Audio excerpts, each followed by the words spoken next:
Hello friends, ये मेरी first YouTube video है और आज मैं आपके साथ एक बहुत इम्पॉर्टेंट टॉपिक डिस्कस करना चाहती हूँ जिसको बोलते हैं नज़र। इंग्लिश में आप उसको ईविल आई भी बोल सकते हैं।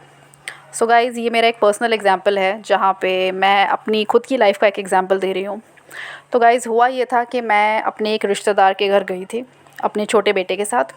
उस वक्त मेरे बेटे की उम्र 2.5 ईयर्स थी और वो हेल्थ में ठीक ठाक था, ना ज़्यादा मोटा था ना ज़्यादा पतला था।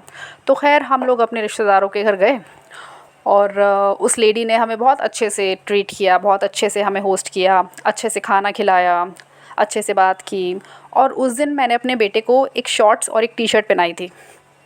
छोटे बच्चे तो पहनते ही हैं हर तरह के कपड़े, शॉर्ट्स पहनते हैं, कभी पैंट्स पहनते हैं। तो उस दिन मैंने अपने बच्चे को गलती से शॉर्ट्स पहना दिए। मेरी ये गलती हो गई, जो कि मुझे नहीं पता था कि ये बहुत बड़ी गलती हो जाएगी। सो एनीवेज़, हम लोग वहाँ गए और हम लोग बातें ही कर रहे थे। तो उसने मेरे बेटे को देखा और बातें करते करते उसने ये वर्ड बोला कि अरे, आपके बेटे की टांगें तो बड़ी मोटी हैं। जब उसने ये बात बोली तो मैं बहुत ज़्यादा अनकंफर्टेबल हो गई and I was so shocked, because ऐसे कौन बोलता है।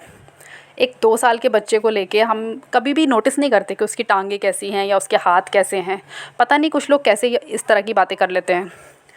एक्चुअली प्रॉब्लम क्या थी ना, कि उसकी खुद का बेटा भी सेम एज का था, वो भी 2.5 ईयर्स का था और वो थोड़ा वीक था।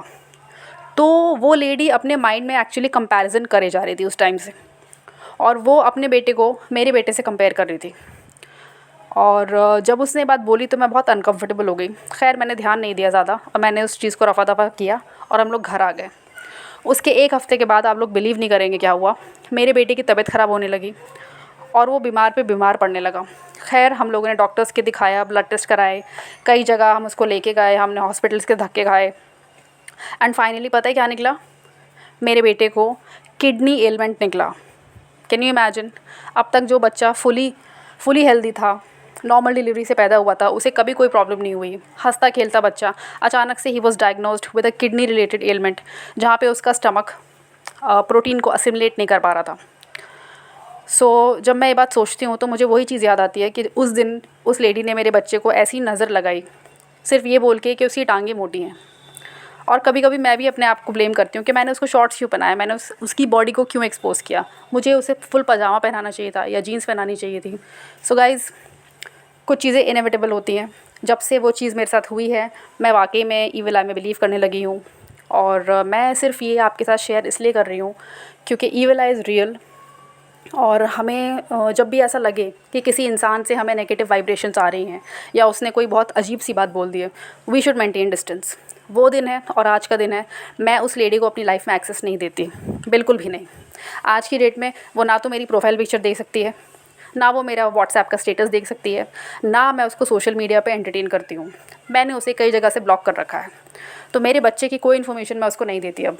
जब मुझे एक बार पता चल गया है कि वो मेरे बच्चे को किस तरह से एनालाइज़ कर रही है और अपने बच्चे के साथ कांस्टेंट कंपैरिजन कर रही है, no, she will not get access to my life और टू माई चिल्ड्रन और to any information regarding any of my family members. अब अगर हमें वहाँ पे कभी जाना भी होता है तो मैं नहीं जाती अपने बच्चे को लेके, मैं अपने हस्बैंड को भेज देती हूँ and I just keep my peace. Thank you guys.